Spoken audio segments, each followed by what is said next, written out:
Panibagong vlog, panibagong araw guys. Ito po yung National Orchid Garden.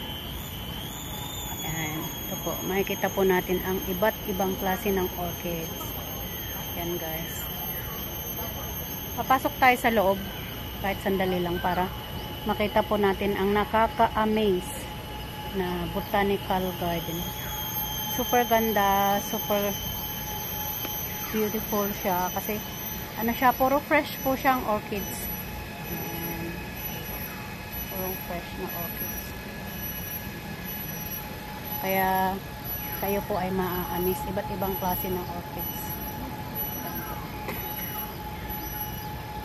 It's so beautiful guys. It's so beautiful. Mura na ngayon yung entrance, $5. Sige, papasok tayo.